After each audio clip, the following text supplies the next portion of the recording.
What's up, everybody? Welcome to the Cornerstone Students podcast. We don't have a cool name for it yet, so we're just going to go with Cornerstone Students. I think that works. What do you think, Lucas? I like it. Yeah, that works. Sweet. Simple.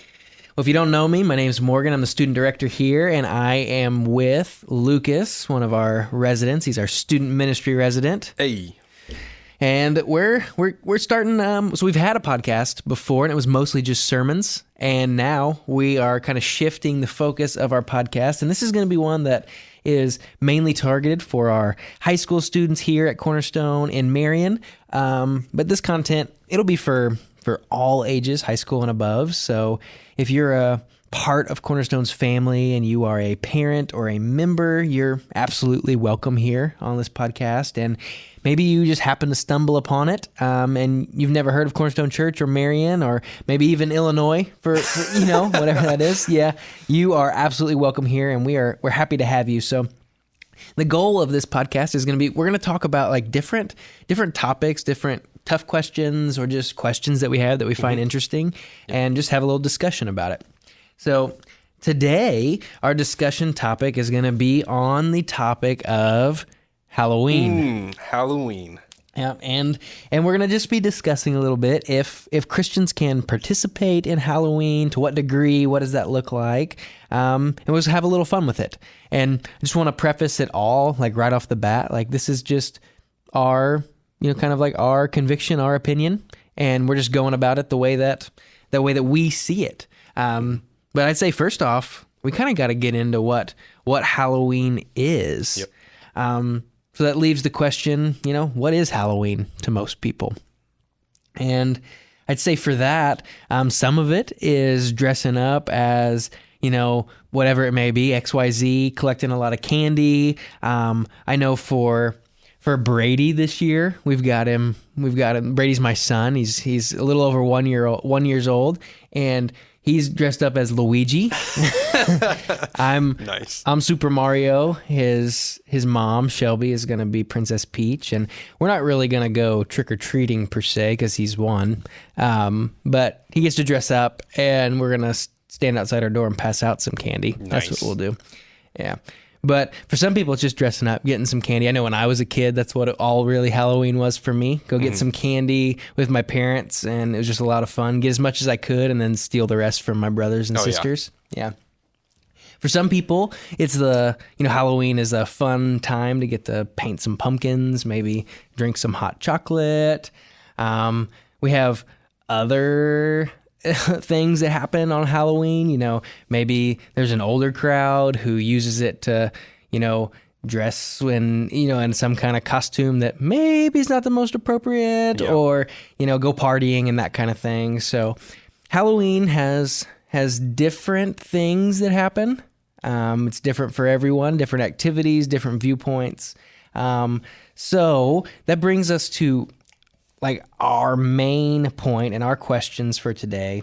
And these are the three things that we want to make sure that we cover. So just to give you a little direction. Lucas has no idea where we're headed. No, I'm just kidding. So here's the three main questions that we want to make sure we accomplish.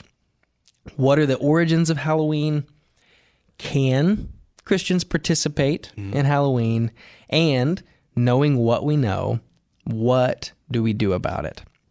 So, to answer the first question, what are the origins of Halloween? Lucas has done a lot of research, so I'm kind of just going to let him take this part away and let him talk to you guys a little bit about origins and just traditions of Halloween. So, take it away.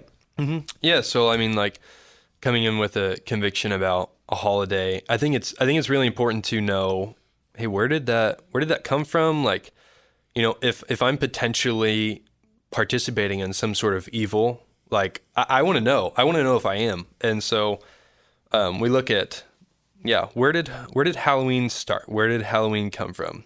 And so the most agreed upon origin of Halloween takes us back about 2,000 years ago to Ireland, where the Celtics would celebrate what they called, it's spelled Samhain, but pronounced Samhain Festival or Summer's End Festival. That's confusing. Yes, it is. And so the Celtics would mark the end of harvest season and celebrate the beginning of winter, so October 31st to November 1st. And so the Samhain festival, it was more or less an honoring of the dead and involved large crop sacrifices, large animal sacrifices. And so the Celtics believed that the veil between our physical world and the spiritual world was the thinnest. So they believed that the dead spirits of their ancestors and loved ones at this time could actually walk the earth. And so here's some traditions that took place over the course of history that have now been modernized. So from the Samhain festival, we have our costume traditions and our bonfire traditions. So for costumes, people would wear costumes, maybe the skins of dead animals to disguise themselves from the evil spirits, to confuse them, to ward them off. And then for bonfire, so it's, like I said, not the origin of bonfires themselves as far as I know, but they would light bonfires, huge ones, to ward off evil spirits, to cleanse the land so that their dead ancestors could walk around freely and unharmed from any evil spirits. And so then we go over to Ireland, not exactly 2,000 years ago. But this is where we get jack-o'-lanterns. So jack-o'-lanterns are a little bit linked to Samhain. So they would carve faces and vegetables to ward off evil spirits. But it mainly comes from a legend about a guy named Stingy Jack. Stingy Jack. Stingy Jack. So according to legend, Stingy Jack actually tricked the devil and was condemned to wander the earth after his death. And so Stingy Jack, he carved a turnip and placed a piece of coal inside to use as a lantern to light his way. And so this story led to the custom of carving faces into turnips or other vegetables, which was done to ward off evil spirits. And so when Irish immigrants came to America in the 19th century, they found that pumpkins were more prevalent, more abundant, and easier to carve than turnips. So this is where we get the tradition of using pumpkins, which has now, of course, become a really iconic symbol of Halloween. So if that is right, pumpkins and carving pumpkins are all accredited to Stingy Jack. Stingy Jack. Interesting. Yeah. And so there are a whole bunch of different origins as far as why are the colors for Halloween black and orange? Like I know some superstitions are around like black cats and, bobbing for apples. And so there are a lot of different ones, but some of the main ones we want to cover are those. And then as far as trick-or-treating, so it's a little unknown per se, like where did it originally come from? So here's one of the theories. So at Samhain festivals, they would call it mumming. And so during Samhain, people would dress in the costumes, and then they would go to door to door performing songs or reciting verses. And so this became known as mumming. And so they had to dress up to either entertain or frighten people, which is a little bit like trick-or-treating today. And then in England, they had souling. So during the Middle Ages, the poor would go souling on All Souls Day, which was November 2nd. So the day, 2 days after Halloween. So the poor, they would visit houses, offer prayers for the souls of the dead in exchange for soul cakes, which were just small pastries.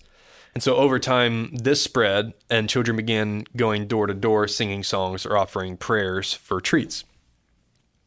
And so, we have mumming, souling, and then in Scotland and Ireland, there was guising. And so by the 19th century, they called it guising, and children would dress in costumes, go door to door, perform a song, a poem, or a joke in exchange for treats like fruits or coins or sweets. And so guising encouraged the idea of earning a treat. And so this is most likely and largely where the modern Americanized version of trick-or-treating comes from. But interesting. A whole bunch of really cool discovery on origins and traditions and stuff and where we got ours. Yeah, it's super cool to see how it all started as something else and then how it's like transformed over the years in different cultures and what they've done and pulled out of it. Yeah. Yeah.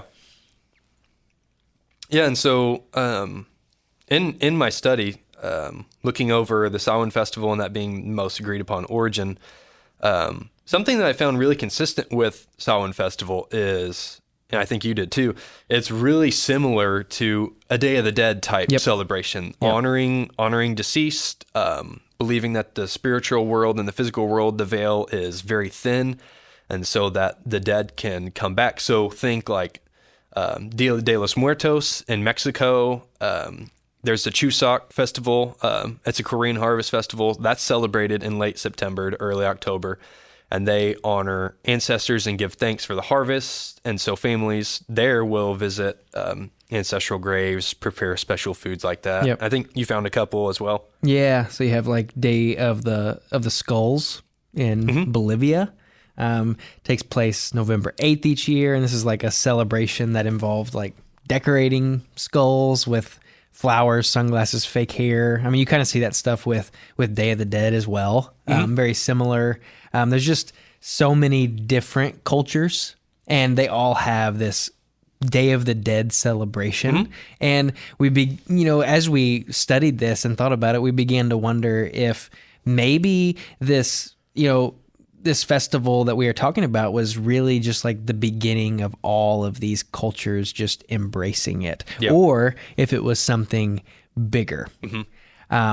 Which I'm going to let you kind of start on this one, because this is something that you found that I think is interesting. I'm not 100% sure where I land on it yet, and I think I have my opinions, but I'll let you kind of start it, and then we can talk it through a little bit. Yes. So I just want to say I am not subscribed to believing this at all. So don't come up to me saying Lucas believes that Halloween originated from the Bible. That's not what I'm saying. So this is just me repeating information that I found from research. So some believe that potentially like a big celebration of the dead and honoring of the dead goes back to celebrating Noah's wife's death. Noah from the ark. So there's a whole lot I could get into with that. To me, it's a little bit confusing, and I don't want to repeat information that I'm not fully aware of or fully behind necessarily. So, something that in Old Testament time that we can at least compare is in ancient times there was animal sacrifice, very pagan traditions. And so kind of like you said, you see the similarities and you wonder, did this stem from somewhere or something bigger? Right. Yeah, and like when I think of this, I think about how you can just put like society or just like a group of people in a vacuum. Like just think about this, and like people are going to, like when they lose someone, when someone dies or passes away, there's going to be like a desire to want to celebrate them. So I think at the very, very least, and I think it's fair to say that there were celebrations and honoring of the dead all the way back to the beginning of time, because like as people, we want to do that. We want to celebrate, you long to see those people again and to honor what they've done on earth. So I think it would be very unfair, like very not true for us to say, hey, Halloween stemmed from, beginning of time. Right. But the celebrating of the dead and the deceased definitely probably has stemmed from the beginning of time. And then over time, we've seen things like these Samhain festivals and other things that have completely they've just grown and changed. And culturally, we see these different celebrations of the dead and the way that, just the way, time has changed things. And it's just interesting to think about. Like maybe it did start from the very beginning, at least the celebration of the deceased. Yeah. And that's when we step in and we want to make sure, we have origins right. We want to make sure that if as Christians we are participating in something, that it is for the right reasons, because we believe honoring the dead and celebrating, like having celebrations of life. So, I mean, obviously in America, as far as I know, just funerals, visitations to honor someone's life. But for these type of celebrations, okay, now we may be taking it a step too far over the line. Yep. And that's just for a believer, for a Christian. Absolutely. If you are an unbeliever and you believe these things, that is not to look down on you or your culture, region, traditions, whatever it is. But as for a Christian, it's this may be too far. Yep. And so we want to make sure we get that right. Right. When you start bringing things like evil spirits into it and talking about all these different other cultures and that kind of thing, it's like, okay, maybe we've, it's a little bit different than just the honoring of the dead. Yes. Yep. Yeah. And so we go from, that's just something to think about, looking at biblical times, potentially having some sort of say or play in on, the origination of celebrating the dead. So, or honoring the dead. And so, a little bit later, so progressing a little bit into modernizing Halloween. So then we have All Saints Day. So around 8600, we have Pope Boniface creating, I hope I said his name right, creating All Saints Day to honor the dead and living saints. And then it wasn't called All Saints Day yet. So, and then Pope Gregory III later moved this holiday. So it was on May 13th. And then Pope Gregory III later moved All Saints Day to November 1st, supposedly in an effort to give a Christian alternative to celebrating, the Day of the Dead, celebrating the dead. And so Christianity began to spread, and then All Saints Day started to become the dominant holiday over Halloween. And so this is where a lot of the conflict happens. Some people believe, it was at the Samhain festival, like 100%. It's evil, it's wrong. And then some people would say, well, there was no written account of it. Like, did it really originate there? And so some people believe, All Saints Day was the origin of Halloween for sure. And so, it gets a little hairy. Some people believe, even if both existed, All Saints Day has redeemed Halloween's original origins, and it's okay to participate. And then some people believe that it didn't help. It's still wrong. Yeah, absolutely. And so that kind of segues us into talking about sin and conviction. Mm-hmm. Yeah, so I think that's what's important and what we need to make sure we talk about. That was our, our big two of the three questions. That was number two of, so can Christians participate? And the important part that we have to talk about here is like sin, conviction. What does this look like? What are the implications?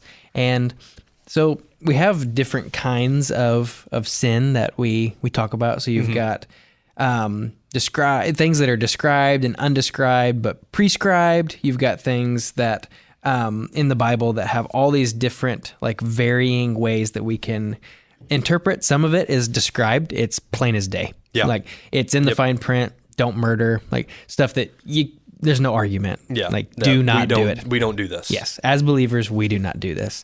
And then you have the undescribed but prescribed. So it's not necessarily in super firm writing, like you think of 10 Commandments, that kind of thing, or Jesus says, do this, don't do that. Right. But this is more of it's like heavily implied.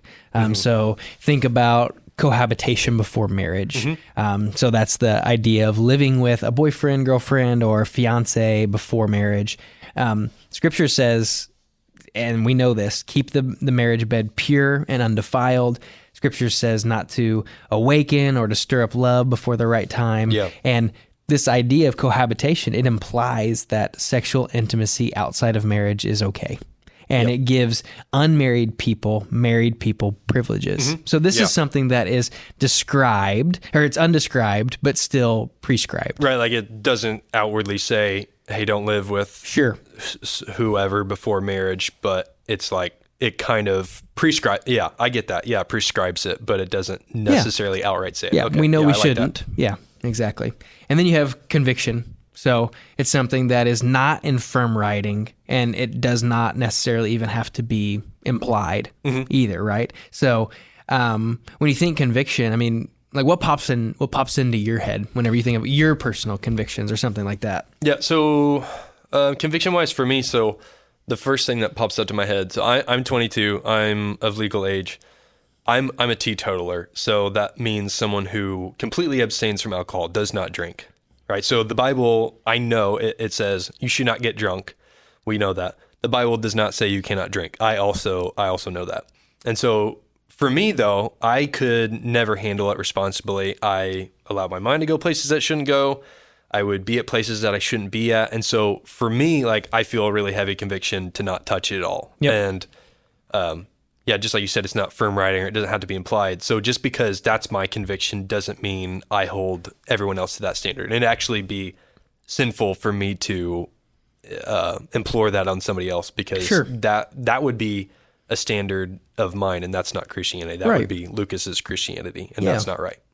And when I think conviction, and this is just to bring it back into the realm of what we're talking about now, I just think it is fun to talk about, like think of like scary movies. Like I have a personal conviction of myself for like movies that have like demonic presence, or, you think like Conjuring, anything that involves like evil spirits and that kind of stuff. Like I just have a strong conviction of like, as a believer, I don't want to bring that into my house. Like I don't want to watch it. I don't want to experience it. I don't want it anywhere near my family. And personally, whether, we can have the argument day in and day out, whether what it brings into your house, I don't want the fear. Like all it is designed to put fear into me. And I serve a God who is not a God of fear. And that's just for me. I'm not going to look at somebody else and say you're an awful person because you watch a scary movie. I think there's some scary movies that, yeah, sure, I might in watch your best them. interest. Yeah, sure. But there's some that it's like, hey, definitely, I would think maybe don't, but hey, if that's you, that's you. And but it's my conviction. I would never put it on somebody else. Yeah. Like for me, I get that. Like for me, I wouldn't go to a haunted house, and that's not, for everyone. It's not like haunted houses are insanely evil and you shouldn't go. It's just like, for me, I don't like to be scared. Yeah. I don't like roller coasters. I don't enjoy the adrenaline rush. So for me, it's like, the thing that I dislike about Halloween is it is rooted in like tricking or like deception or in fear. And so there's that aspect of it that I don't like. And that's what, steers me away from some of those things like that conviction wise. Yeah, that's good. Well, I think that, so to answer the question of like participation, I think that like you and I would agree for the most part that participation of Halloween is one, it's definitely not described in the Bible. The Bible does not say one cannot participate in Halloween because, as we've talked about before, Halloween did not exist in biblical times. Whether they celebrated the dead or not, Halloween was not that. That happened years and years and years later. You already went through all the festivals, so it doesn't say do not participate in Halloween. Some would disagree that, they would say that, but it doesn't appear to us to be prescribed either. Yeah, I wouldn't say so. Sure. It doesn't appear to us in any of the descriptions of sin throughout the Bible that Halloween would be in an implied section of that. Yeah. To play the middle ground, at least, to play both sides, someone could say to me, hey, I believe it's in Thessalonians, abstain from all appearance of evil. So in the middle ground, if someone were to come to me and say that, like, I would accept that answer as well. Sure. Absolutely. And I think that's where I and before we go just a little bit further, like kind of where I make a little bit of where my stance is, I would say, is I think there's a big difference between like fully and like wholeheartedly like celebrating Halloween and maybe, and I think we may talk about it here in a second, but I don't want to get too deep into it before we get there. But there's a difference between like wholeheartedly being like, oh, I celebrate Halloween, and your kid dresses up. That kind of thing. But so that's where I think we land, is that it's conviction based. Yeah. And I'm totally okay with saying that. I think that it's okay that I think there are people, and I know people who love the Lord and don't want anything to do with Halloween at all. Yep. And that is fine with me. And I would look at you and I would say that's great. And if you don't want to, then do not. Like, if that brings you closer to God, like even if we're on the other side of the fence, there's no reason to look down on someone for doing something that they feels strengthens a relationship with God. Absolutely. And then I know many people that love the Lord and they don't really see an issue with participating in Halloween activities. Yeah. And I think that's just where I would land. I think that's okay. And I don't think that our goal here is to create another division piece for Christians. Like there's already enough division in the world. These are the kind of things where it's like, hey, don't yell at each other for thinking a little bit differently. Right. it's sinful to hold, like you said earlier, with your, abstaining from alcohol thing. It's sinful to hold people to a standard that isn't explicitly biblical. Yeah. Yeah. So I think that's where we need to get into a little bit of the heart of our reason why we think it's conviction based. Yeah. Yeah. So for me, and I've heard some of these claims, some quotes that some Christian groups that would be like on the outside of participating in Halloween would use. And so some things for me, conviction wise, belief wise, this is just where I stand. So I've heard over the years, some people say the devil and his demons have more power on Halloween night over any other night. To me, I don't see where that reigns true. Like, Sure.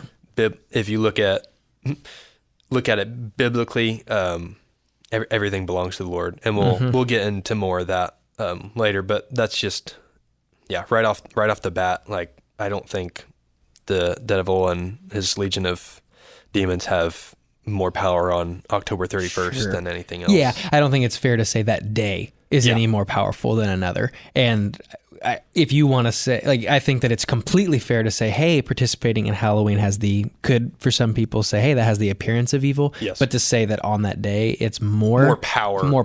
I don't think so. I wouldn't say so. Yeah.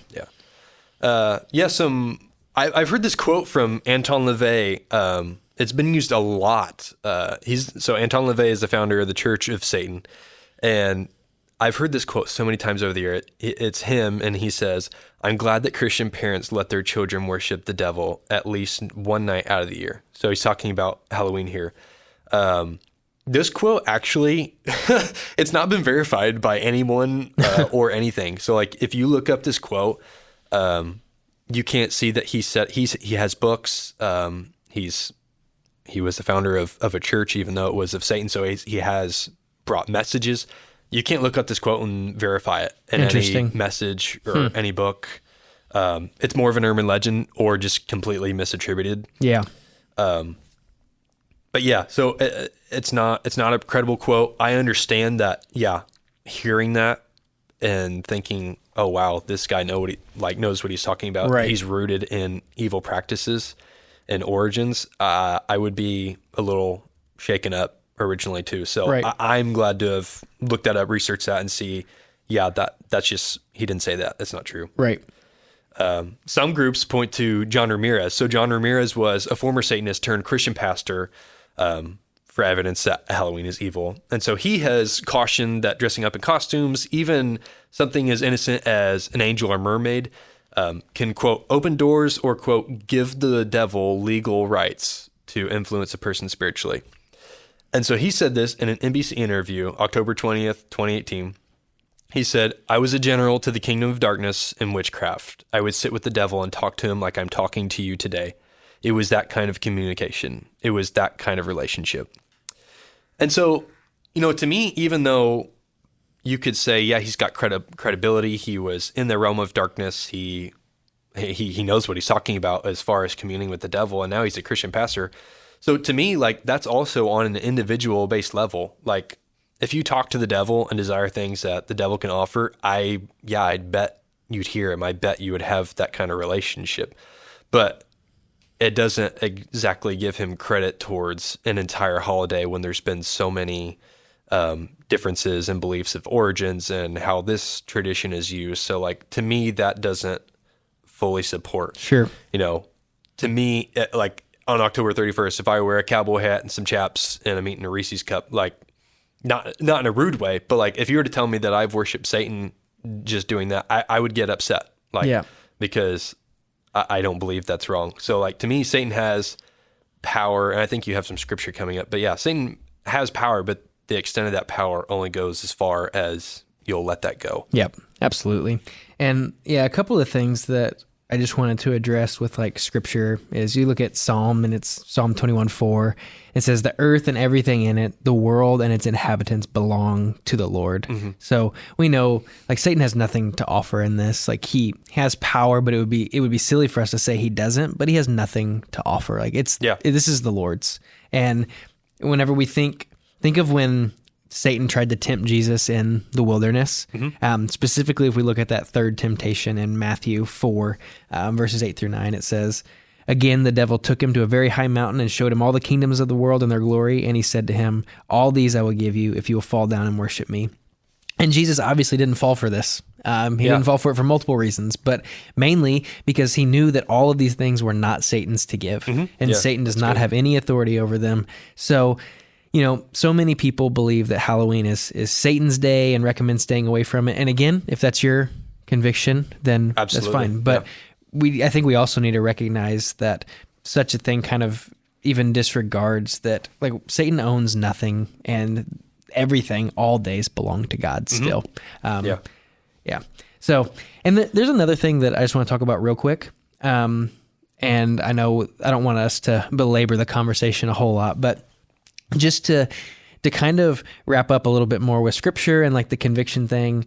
If you look in the Old Testament, I think that this kind of is the same thing whenever we're talking about with Abraham, and there's the food that was concerning food with sacrifice to idols and stuff. And Paul talks about it, and he's referring back to that, and he's saying like, hey, there's these people who think eating food sacrificed to idols, that it's not good, and you're not supposed to do it. And so don't do it. But then there's people who've come along and that wasn't a rule for them. And not everyone possessed this knowledge of like, hey, don't eat the food that was sacrificed by idols. And so for them, it was like, it was okay because that's what they, had learned. It's what they grew up with and that kind of thing. And it doesn't take them and it doesn't damage their relationship with the Father. What they're doing, while the other one, they felt like it did.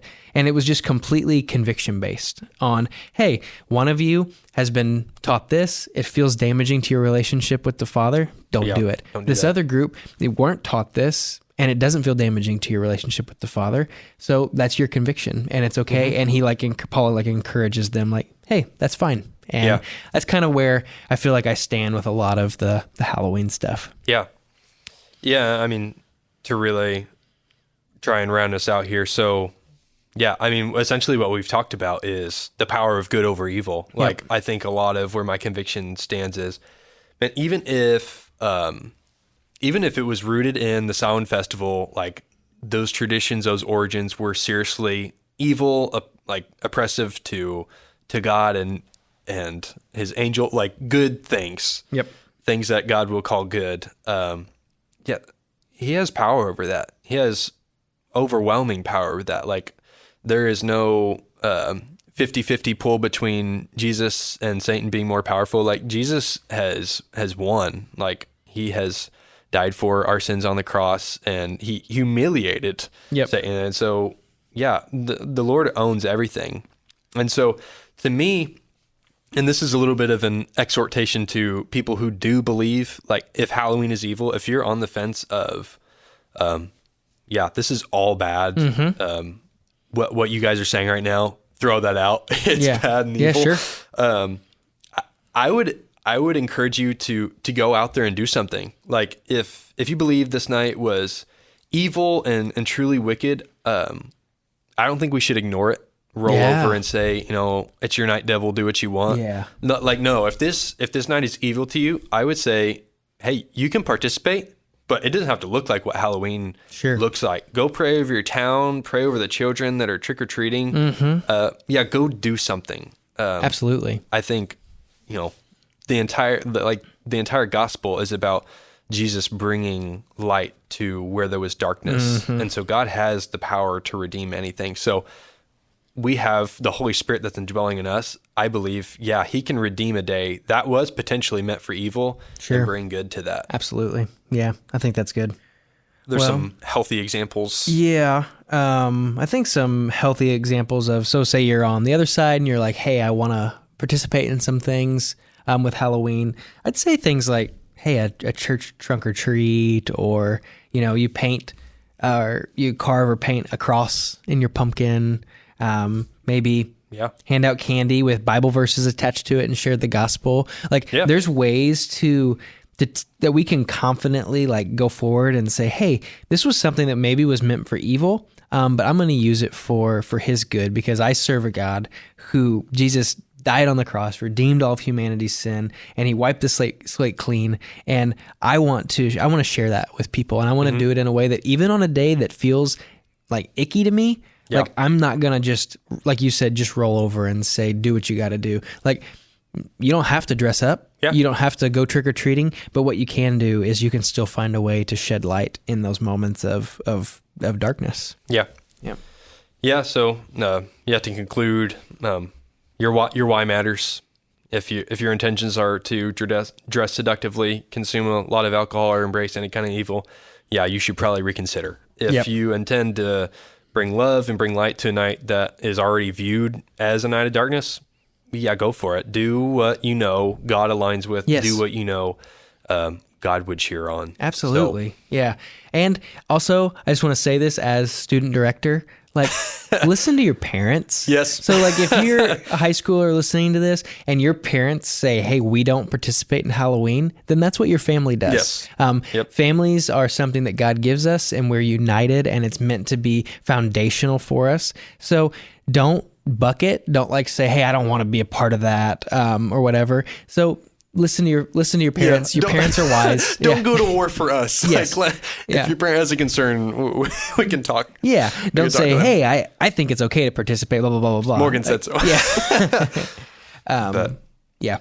So yeah, I think just to round it up and conclude us, like, you can absolutely, I think you can participate as far as your conscience allows it, what your conviction level is. If you have some convictions about Halloween, follow them. Yeah. Me and Lucas are not God. We don't claim to know your heart. So if there's something that makes you hesitate to do certain things on Halloween, absolutely do not do them. Yeah. But from what we've gathered and the study that we've found, and just the things like I said, our personal conviction in it is, if you're Christian, you can participate in some of those pieces of Halloween, and you're not just like, I don't think unknowingly participating in evil, especially if you're not going about it in that light. Right. But like we said, don't ignore those convictions if you have them. Yeah. Yeah. Yep. And like we've said earlier, those are convictions. So if you're on one side of the fence, like to a very extreme way, I think we get this wrong a lot as Christians. You can be a truth teller without being a jerk. Yes. So like, people may reject what you have to say, but it may not be because you're telling them the truth. It may be because you're being rude. Yes, so like, right. if you're on either side of the fence, and I know we've sat in the middle because that's where we should sit. Absolutely. Like, it's one side of the fence, and that's totally fine. But yeah. And yeah, third, you don't have to take our word for it. Do your own research. Yep. I know you all love TikTok, so don't agree with the first random TikTok video that you see, or agree with the first Safari search that you see. Like, do your research. Yep. I mean, we've done a ton of research. I would say a good chunk. Yeah. If you're looking for more, do you have an email? Maybe we could provide. Yeah. links. You can email us, students@cornerstone.team. Yep. Cool. Yeah. So cool. All right. Well, if you have any questions or concerns with anything we talked about today, feel free to shoot us an email. And I think that was a fun conversation. Yeah. Yeah. If you're out there on October 31st, please, please, please honor your parents. Be safe. Absolutely. Well, that's all we got. See ya. Later.